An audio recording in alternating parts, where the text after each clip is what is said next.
Hello, hello. I am coming to you very excited as I record this episode of the podcast because next week I'm about to go on retreat with a group of my multi-millionaire friends.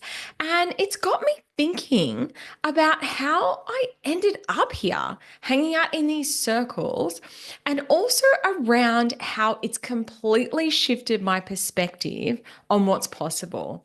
So today's episode is all about rich friends and having a rich mindset and how the people you surround yourself with can completely transform your financial thinking. All right, let's dive in.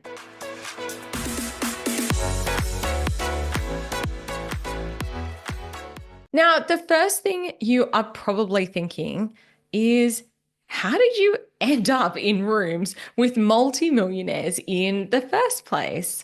And that's a fair question. And the answer probably isn't what people expect.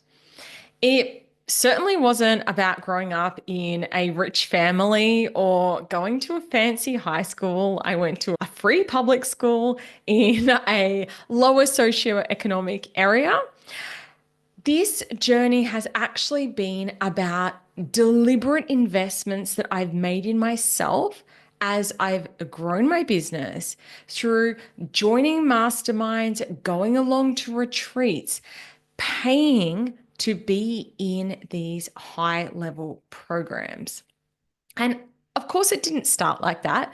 My first investments were much smaller investments. And then over time, I paid to be in different rooms. So the thing is, what I've discovered from being in these spaces is that when you are investing to be in a container, whether it's a course, a retreat, etc., you will form connections, natural connections with some people and other people, not so much. So it's more about like giving yourself the opportunity to find those clicks and those people that you do connect with. It's not about like, I'm going out to find rich friends. It's just around how can I be around the energy and find if there are people who I do connect with who perhaps can expand the way that I think about money and wealth creation in particular inside your business.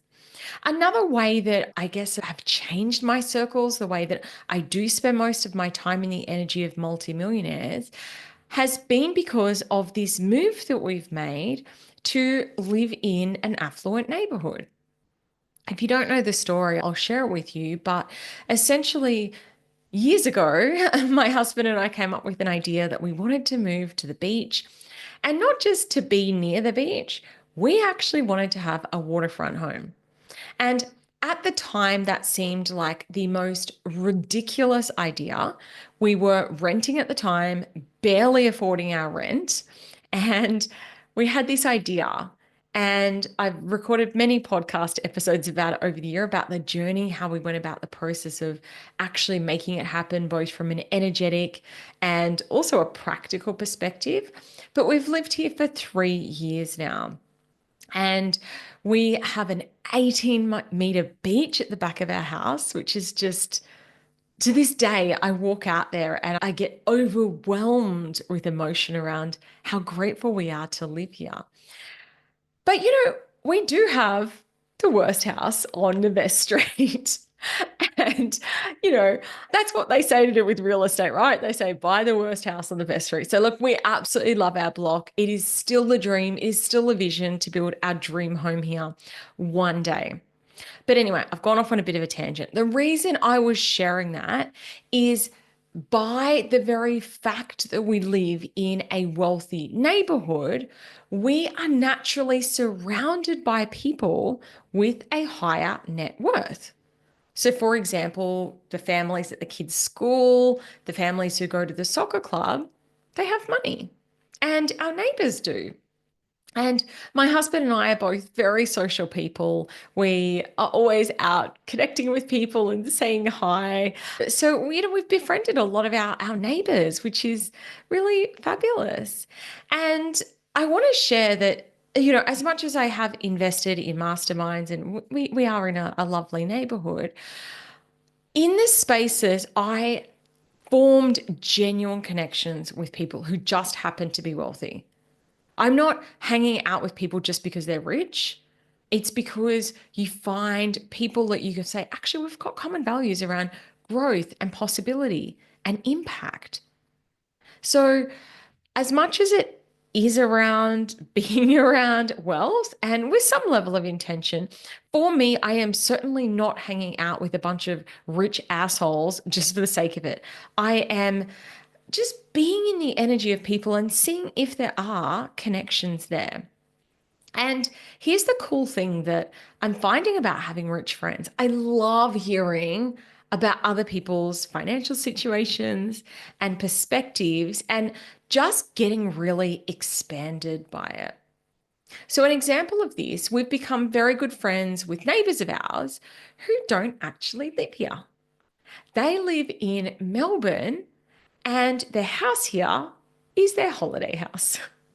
So it just sits empty the rest of the time. So here we are thinking our waterfront beach shack is so freaking cool.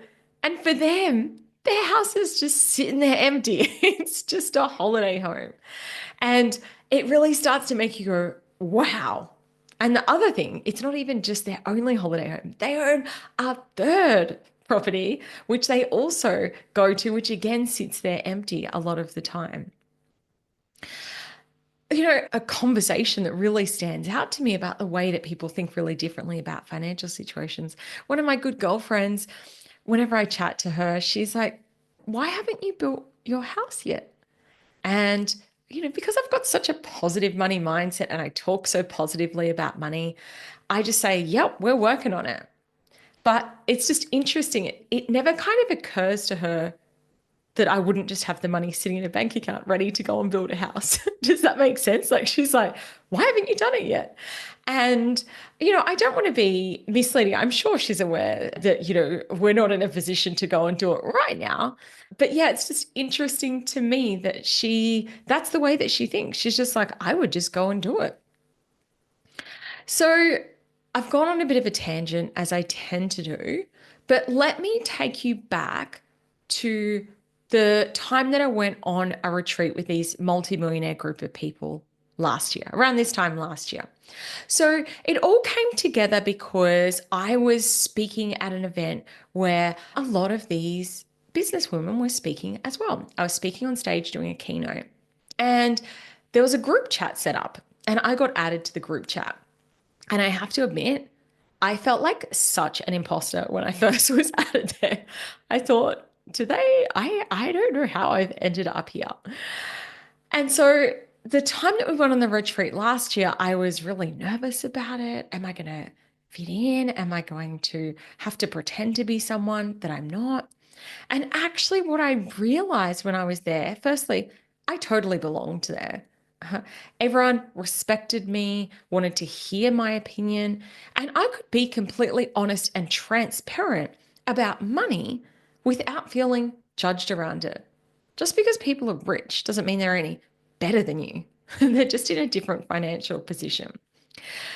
But one of the conversations that I remember from last year's retreat that really blew my mind because we were talking about money and, I was talking about the house and I mentioned something about interest rates. And a couple of them sort of glazed over a little bit. And then there was this pause.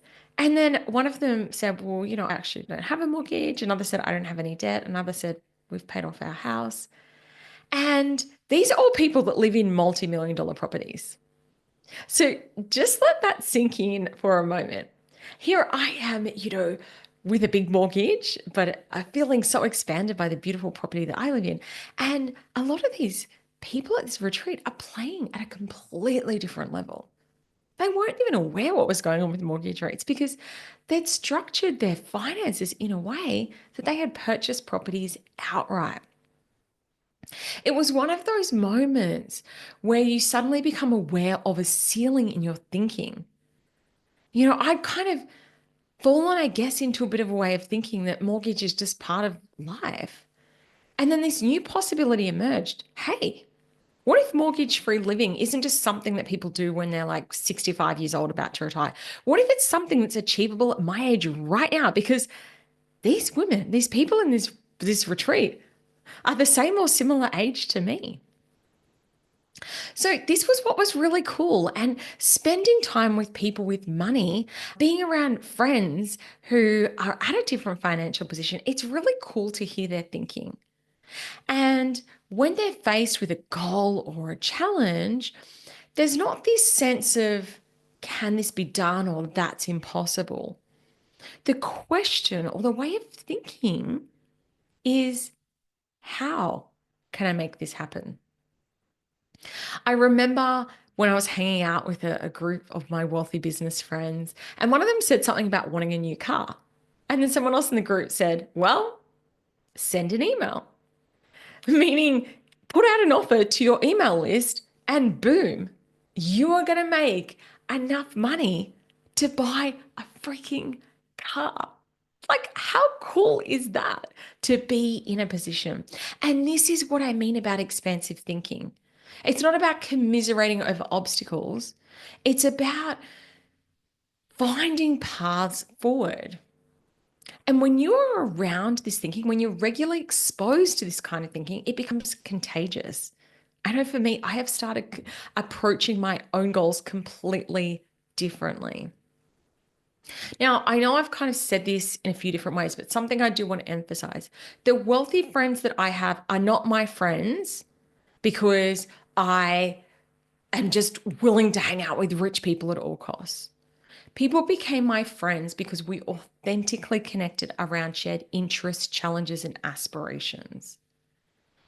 So, what I've noticed is that people are hungry for real connection, to be around people that they can have a laugh with and silly jokes and have similar conversations around families, fears, and supporting each other's visions.